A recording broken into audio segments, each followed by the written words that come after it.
Thanks so much for joining us in today's AccuWeather Ready Facebook Live series. I'm Julia Weiden. I'm a meteorologist here at AccuWeather, and I know a lot of kids and parents at home are excited that school is out for summer. Today, we're talking all about summer vacation and travel weather. We want to help prepare you for all different types of weather that you could encounter as you head off to a different destination. We've got AccuWeather meteorologist John Gresiak here. Thanks so much for joining us. And we are going to be talking about travel weather safety tips. So if you have questions for John, type them into the comments section. We'll do our best to answer them. John, how's it going? Good. How are you? I'm doing well, and I'm excited to talk to you about this travel weather topic. Before we talk about weather in different destinations, we want to bring up the topic of car safety, because this could impact people not just going on road trips, but it could also impact you right at home. The days are getting hotter. We want to know about the dangers of being inside a vehicle when it's hot out. And we also want to talk about what's going on with those car temperatures and sunshine being an issue inside the vehicle. What can people do to stay safe inside of a car? And also, what can we do in order to ensure that we don't have issues on the road? Well, on a sunny day in a car with the windows closed and no air conditioning, the temperature can rise as high as 140 degrees.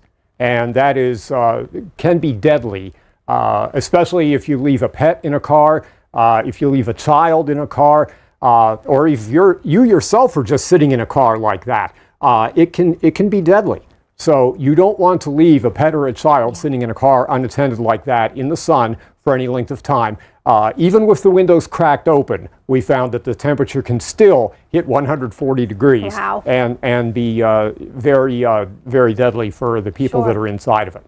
And I know that when I'm at home, I'm always making sure, because I have a baby at home, I'm always making sure that when I first put her into her car seat that I test the metal parts of the buckles, because those can get so incredibly hot. Oh, they sure can. And the leather seats too in the cars, yes. Those things are so hot. Yeah, so you might want to do things like maybe putting up one of those barriers on your windshield. They even have ones that wrap all the way around the side windows, yes, and that can help out a little bit. But really the takeaway is just don't leave your kids in the car, don't leave your pets in the car. Even, like you said, cracking the windows, it doesn't make that much of a difference. It doesn't make much of a difference, but you know what? I have found if you have a sunroof, yes, and you leave the sunroof open, okay, and crack the windows, that does help. That could help, because now, as far as the actual temperature in the car, I'm not sure, but it does seem to help with the extreme heat. It might help maybe if you're going to the beach and you know that you're going to be parking in a sunny spot, having the sunroof open, having the windows cracked a little, will make it a little more tolerable when you first get back into the car, but still don't advise leaving kids or pets in the vehicle. Okay, so you're a traveler. You like going to the beach. Yes. You mentioned to me before you're going to Ocean City later on in the summer. One of my favorite beaches. I'm so excited for you. I want to go to the beach. What are some of the tips that you follow when you're traveling in order to stay safe? Okay, traveling to the beach or to the beach, or just in terms of staying weather aware. What do you do to prepare yourself just to kind of get in touch with the environment that you're going to be going to? Well, obviously as a meteorologist, I pretty much scrutinize the weather very closely. But as a non-meteorologist, I would still check the weather en route to see if there are any bad storms, any weather-related delays that might occur. And also check the weather at the destination. Obviously, beaches in the summer are prone to perhaps tropical systems that may come along. And if you see that there is a tropical system coming during your vacation, you want to pay extra attention to the weather and where that tropical system might be going. And we always talk about, the tropical weather forecast, how in the summertime, even into the fall, you can see tropical systems impacting the East Coast, so near the Atlantic. You can see it in the Gulf. My mom actually just called me the other day and said that she was thinking of planning a vacation somewhere in the Caribbean. Where should she go in order to avoid any hurricanes from happening? And there's not too much of a place. I recommended maybe the ABC Islands, because they are far south and maybe not necessarily in that exact target path. But the takeaway here is that if you're going to be traveling anywhere that's a coastline, you could possibly be encountering the issue of tropical storms or hurricanes. Yes. Rip currents also tend to be a big problem, even just on everyday weather type days. Can you speak to that at all? They certainly are, and a rip current is basically a flow of water away from the beach. Usually it's a pretty strong flow of water away from the beach, and it's a narrow area. So it's not obviously the entire beach that's affected, but it's a narrow area. They do tend to form near piers or jetties or things that stick out into the water. They tend to form near those. However, they can form just about anywhere. And if you happen to be caught in one, your best chance of survival is to swim parallel to the beach. Don't try to fight the current and swim back toward the beach. Swim parallel to the beach, and you will eventually swim out of that fast-moving, strong current and back into water that is flowing toward the shore. So growing up, I grew up on Long Island and went to the beach a lot growing up. And it's pretty obvious in some cases where those rip currents are developing. Maybe the water's not quite as choppy in that area. You can almost see like a little bit more of a flat current going out to sea. I was a strong swimmer growing up. I was on the swim team. I've managed and even coached a swim team.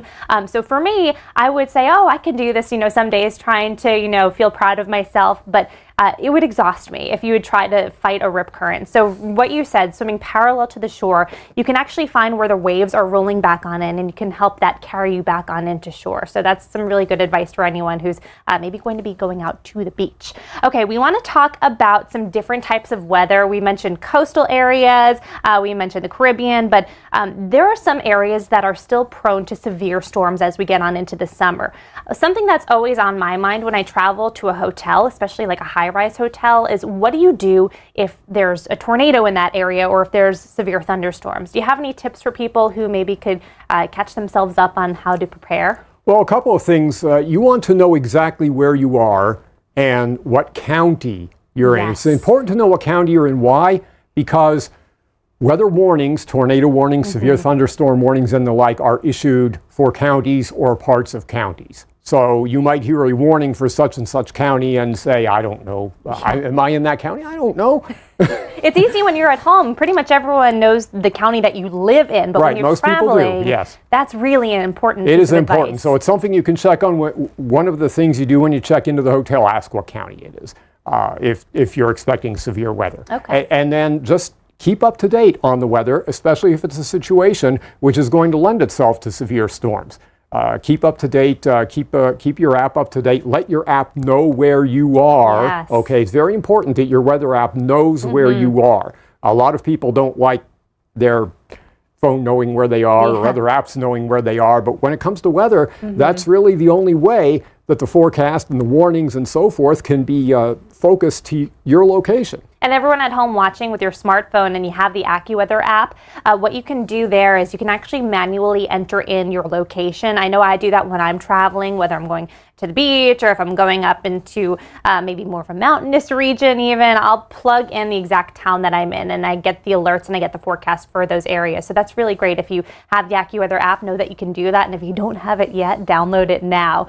I want to talk more about going outside on our typical summer weather days, whether you're at the beach or if you're just out in your neighborhood, protecting yourself from sunburns. How can we best do that? Yes, and that is very important, especially at the beach where the sun really seems to beat down and be stronger, but really anywhere.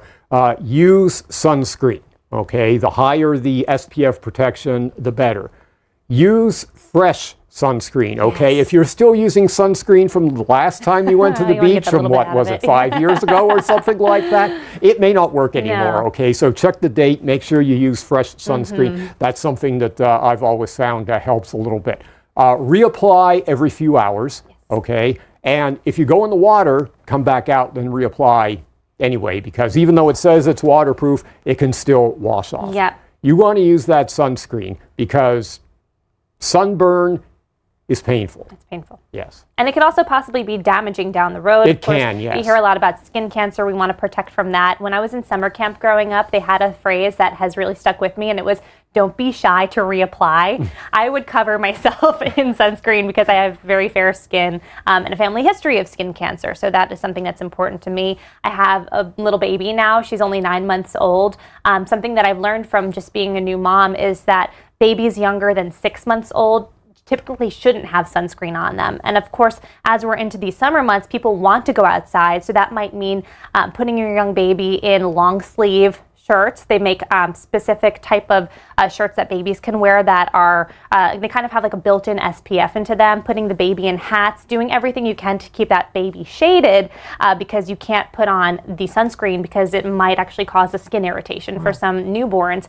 And that's important to know because when you go to the beach, you think, you know, the sun is beating down on you, but you also have the reflective surfaces like the sand and the water. So you really want to make sure that you're shaded properly because even if you're not sitting in direct sunlight, you still could be at risk for a sunburn just because of the reflectivity. Yes, and even on a cloudy or a hazy day, there are rays of sun coming through the clouds and the haze that could still cause sunburn. You may not feel it like you do on a completely clear, bright, sunny day, but it's still there and you can still get sunburned. And my parents used to specifically call those days sunburn days because you'd go outside and think, oh, it's fine. You don't really see the sun all that much. But no, you'd come home with a really bad sunburn if you weren't shy to reapply. Okay, so we want to talk a little bit more about thunderstorms because a lot of coastal spots do tend to get thunderstorms this time of year. Florida is a big one where you're at risk for thunder and lightning. Unfortunately, there have already been deaths due to lightning this year. But we want to give you some lightning safety tips. So first up, what is lightning? How does it form? And what do you do if you hear the thunder or you see the lightning? Well, basically, lightning is a very large spark, and it's a discharge of static electricity. So you're all familiar with static electricity, especially in the winter. You walk around and touch something metal and zap. Okay, that's static electricity. Lightning, on a small scale. Lightning is like that on steroids. Okay, so that's what lightning is. It is a very, very hot spark. Okay, so whatever it hits, it is going to burn. Yeah. It is going to melt in some cases. So it is very, very hot. It can also travel great distances. Okay, but it can be very dangerous. How far can it travel? Because you hear about people, you know, being at the beach, they hear thunder and they think, oh, the storm's so far away, I don't even really see where it is. And they think it's safe to stay on the beach. But how far away can it actually strike? The lightning bolt can actually strike as much as 10 miles away from the thunderstorm cloud. So the basic rule is when thunder roars, go indoors. When you hear thunder, you're close enough to be struck by lightning. Yeah.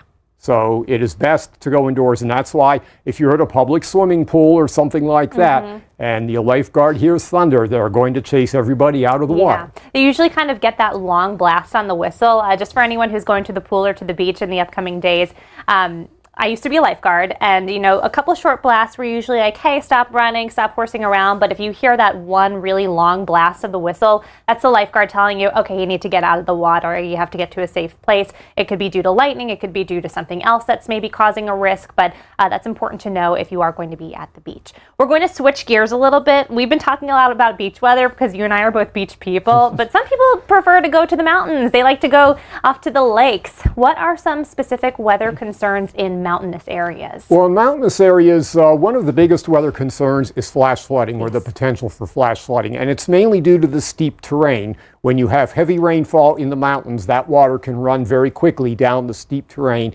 into the valley and cause a flash flood. Now, if you're in a valley area in the mountains and thunderstorms are moving through, you should be aware and be prepared for the potential for flash flooding. And it doesn't always have to be raining for there to be a flash flood. Just like lightning that can strike 10 miles away from a thunderstorm, a flash flood can occur on a sunny, it can be sunny and dry where you are. There might be a storm several miles upstream somewhere, producing enough rain to cause a flash flood along whatever body of water you might be camping or hiking along at the time. And we were talking about this a little bit earlier in some of the mountains out west in the Rockies.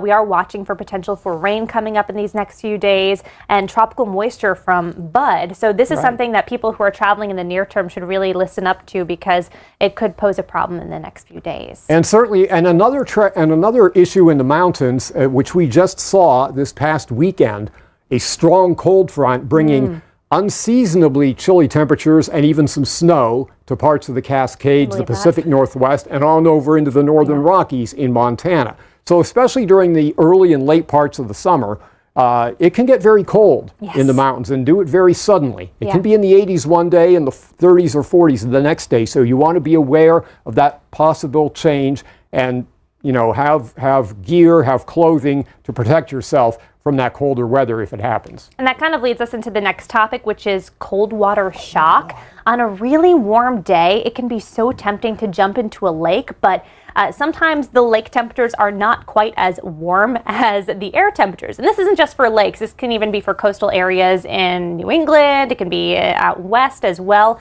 Do you have any tips about cold water shock, how to prevent it, how to recognize it? Even swimming pools if they aren't heated, right? Yeah. So cold water is actually defined as anything below 77 degrees. Oh, wow. That sounds warm. Yeah. But cold water is defined as anything below 77 degrees. So what you want to do is, if you jump into a body of water like that, your body is going to react rather suddenly. You might lose breath. You might suddenly have muscle cramps. Okay. There are a lot of things that can go on. So you want to ease into the cold water. Put your toe in first. Put your You don't want to be the kid that just runs and jumps on it. Well, some people do that, and it doesn't bother some people. Honestly, it doesn't. But it can cause your muscles to cramp up. Yeah. It can cause shortness of breath. It can even cause a heart attack. So we're telling people that you shouldn't go into the water by yourself. You should always have a swim buddy with you or have a lifeguard on deck just to make sure that everything is okay. And just don't assume that the water temperature is warm just because the air temperature is high. We want you to, like you were just saying, ease in gradually. Although I know I was the kid that definitely wanted to run and jump in before everyone else. Same here. And wear a life jacket. If you're boating, canoeing, or something like that, or recreating alongside a river or a lake, wear a life jacket. Yeah, and if you're new to maybe boating or kayaking, make sure that you know how to get back into a boat, because if you're going to be maybe out on the water in these different lakes or rivers and you accidentally fall out, you have to know how to get back in, because being in that water for a long period of time could create that problem. All right, John, that's all we have time for today. Thank you so much for joining us. You're welcome. Thank you to everyone at home for joining us. We're going to be getting back to it next Wednesday at 1 p.m. We'll be continuing our AccuWeather Ready Facebook Live series, so be sure to join us then.